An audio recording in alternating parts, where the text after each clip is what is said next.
India also faced இந்தியாவும் படையெடுப்புகளையும் அந்நிய ஆக்கிரமிப்புகளையும் சந்திச்சிருக்கு. ஆனா இன்னும் இங்க இது உயிரோட்டத்தோட இருக்கு. It has not been. வரலாற்று புத்தகத்தில் இதை பற்றி போதுமான அளவுக்கு எழுதப்படலை. ஆனால் ரொம்ப கொடூரமான படையெடுப்புகள்.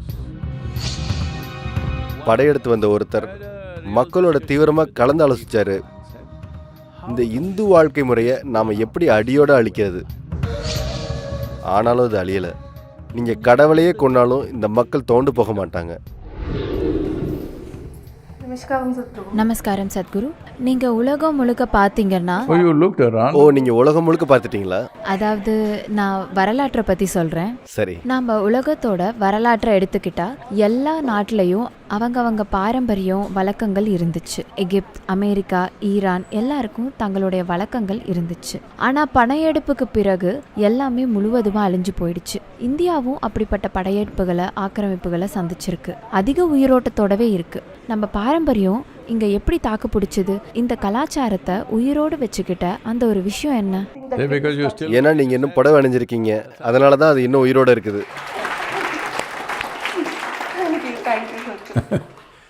இந்த கலாச்சாரத்தை ஆயிரக்கணக்கான வருஷங்களா உயிரோட வச்சிருந்த அந்த விஷயம் என்ன? Say, பாருங்க, படையெடுப்புங்கிறது ஒரு சாதாரண வார்த்தை தான். ஆனால் அதை நீங்கள் அனுபவிக்கும் போது அதோட கொடுமை வேற ஒரு தன்மை. அந்த சமயத்தில் நடக்கிறதெல்லாம் வாயால் சொல்ல முடியாது. குறிப்பாக பெண்களுக்கு ரொம்ப கொடுமையானது. ஆண்கள் கொல்லப்படுவாங்க. அந்த விதத்தில் அவங்க பல வகையில் அதிர்ஷ்டசாலிங்க. சில சமயம் அவங்க துன்புறுத்துவாங்க, அது கொஞ்சம் துரதிருஷ்டவசமானது. ஆனால் பொதுவாக பெண்கள் வாழ்வாங்க, அவங்கள மீதமுள்ள வாழ்நாள் முழுவதும் துன்புறுத்துவாங்க. அதனால் படையெடுப்புங்கிறது சாதாரண வார்த்தை கிடையாது. மக்களையும் பொருளையும் உலகத்தையுமே எடுத்துக்கிறதுக்கு ரெண்டு வழிகள் இருக்குது. ஒன்று படையெடுப்பு, இன்னொன்று இணைச்சிக்கிறது மூலமாக எடுத்துக்கிறது. நீங்கள் ஏதோ ஒன்று இணைச்சிக்கிறது மூலமாக எடுத்தீங்கன்னா அது அழகானதாக இருக்கும் இல்லையா? நீங்கள் ஏதோ ஒன்றை படையெடுப்பு மூலமாக எடுத்தீங்கன்னா அது ரொம்ப அசிங்கமானது, சொல்ல முடியாத கொடுமையானது. அது தனி மனிதராக இருந்தாலும் சரி, இல்லை ஒரு நாடோ கலாச்சாரமோ நாகரிகமோ எதுவாக இருந்தாலும் சரி.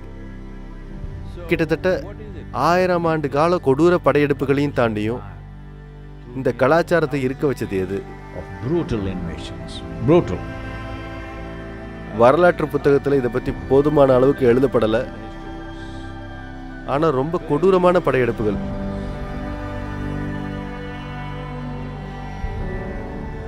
காரணம் என்ன? ஒரு விஷயம் என்னன்னா, படையெடுத்து வந்த மக்கள் தங்களோட மதத்தினாலேயோ பொருளாதார ஆர்வத்தாலேயோ உந்தப்பட்டாங்க. இன்னொன்று, நம்ம கலாச்சாரமும் நாகரிகமும் ரொம்ப நுட்பமாகவும் ஆழமாகவும் இருந்ததுனால அவங்களால இங்கே என்ன நடக்குதுன்னு புரிஞ்சுக்க முடியல. பாருங்க, படையெடுத்து வந்த இந்த குறிப்பிட்ட நபரோட பேர் எனக்கு ஞாபகம் இல்லை. ஒரு சமயம் இல்லை நான் குறிப்பாக ஒருத்தரை பற்றி சொல்கிறேன். எனக்கு எப்படி இந்த பெயர்கள் எல்லாம் நினைவில் இருக்காது. இப்படி படையெடுத்து வந்த ஒருத்தர் மக்களோட தீவிரமா கலந்து ஆலோசிச்சாரு. இந்த இந்து வாழ்க்கை முறையை நாம எப்படி அடியோடு அழிக்கிறது. ஏன்னா அவங்க இது இன்னொரு மதம்னு நினைச்சாங்க. அவங்க எப்படி ஒரு மதத்தை நம்புறாங்களோ அந்த மாதிரி இன்னொருத்தவங்க இன்னொரு மதத்தை நம்புறாங்கன்னு நினைச்சாங்க. ஏன்னா நான் ஒரு மதத்தை சார்ந்திருக்கிறதால நீங்க இன்னொரு மதத்தை சார்ந்தவங்களா இருக்கணும், இல்லைன்னா எப்படி? ஏன்னா நீங்க வேற ஏதோ செய்றீங்க. ஆனா அதைத்தான் அவங்களால புரிஞ்சிக்கவே முடியல. அதனால அவங்க இந்த வாழ்க்கை முறையை பார்த்து, இந்த மதத்தோட தலைவர் யார் போப், அவரை கொண்டுடலாம் அப்படிதான் நினைச்சாங்க. அதுக்கு அவங்க சொன்னாங்க, இங்க இந்த மாதிரி நூற்றுக்கணக்கானவங்க இருக்காங்க, அதனால அவங்க நூற்றுக்கணக்கான மக்களை கொண்டாங்க. ஆனாலும் அது அழியல.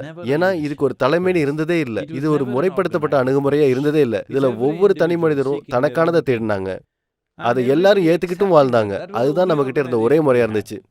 நீங்க ஒரு மரத்தை வழிபடுறீங்க, எனக்கு அது பரவாயில்ல. அவங்க ஒரு பாறையை வழிபடுறாங்க, அதுவும் எனக்கு பரவாயில்ல. நான் ஒரு மரத்தையும் வழிபடல, பாறையையும் வழிபடல, ஆனா எனக்கு அதுல எந்த பிரச்சனையும் இல்லை. நான் ஆகாயத்தை வழிபடுறவர், இன்னொருத்தர் எதையுமே வழிபடுறது இல்லை, அவரும் நமக்கு பிரச்சனை இல்லை. இதை அவங்க புரிஞ்சுக்கவே இல்லை. ஏன்னா அவங்க எப்போதுமே நீங்க ஏதோ ஒரு அமைப்பை சார்ந்தவங்களா இருக்கணும்னு நம்பினாங்க. இங்க மக்கள் எந்த அமைப்பையும் சார்ந்தவங்களா இல்லை. அதனால எந்த தலைமையும் இருக்கல. எவ்வளவு பேரை நீங்க கொன்னாலும் அது எப்பவும் உயிரோட்டமா இருக்குது. ஒவ்வொரு வீட்டிலும் ஒவ்வொரு இதயத்திலும் எது துடிக்குதோ அதை உங்களால கொல்ல முடியாது இல்லையா? அதுக்கு தலைமை தேவைப்படல, புத்தகமும் தேவைப்படல, சித்தாந்தமும் தேவைப்படல, கடவுளுமே தேவைப்படல. அதுதான் ரொம்ப முக்கியமான விஷயம். அதனால அவங்க வட இந்தியா முழுவதும் இருக்கிற கோவில்களை திட்டமிட்டு படிப்படியா அழிச்சாங்க. தென்னிந்தியாவில் நீங்க வந்து பாருங்க, மகத்தான கோவில்கள் இன்னும் இருக்குது. ஏன்னா அவங்க இவ்வளவு தூரம் கீழே வரல. அதனால இங்க நீங்க பிரம்மாண்டமான கோவில்களை பார்ப்பீங்க. வடக்குல அப்படி பார்க்க மாட்டீங்க. ஏன்னா அதெல்லாம் பெரும்பாலும் அழிக்கப்பட்டுடுச்சு. அதனால நீங்க கடவுளையே கொன்னாலும் இந்த மக்கள் தோண்டு போக மாட்டாங்க. நீங்க கோவில்களை அழிக்கலாம். அவங்க வீட்டுல அவங்களுக்குன்னு ஒரு சின்ன கடவுள் வச்சிருப்பாங்க. அங்கேயே அந்த கடவுளை வழிபடுவாங்க. நீங்க அவங்க வீட்டை அழிச்சா அதை அவங்க தங்களுடைய உடம்புலேயே வச்சுக்குவாங்க. அங்கேயே வச்சு வழிபடுவாங்க. அவங்க ஆத்மலிங்கம் வச்சிருப்பாங்க. இந்த மக்களை நீங்க என்ன செய்ய முடியும்?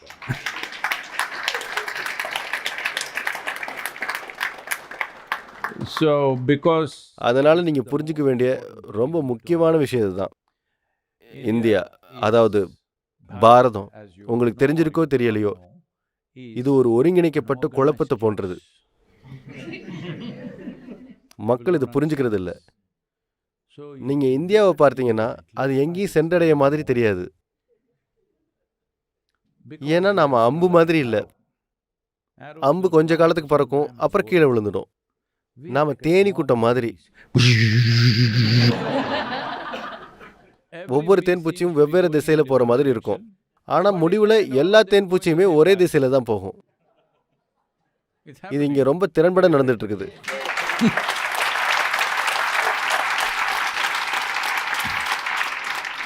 அதோட அவங்க தேனையும் உற்பத்தி செய்யறாங்க.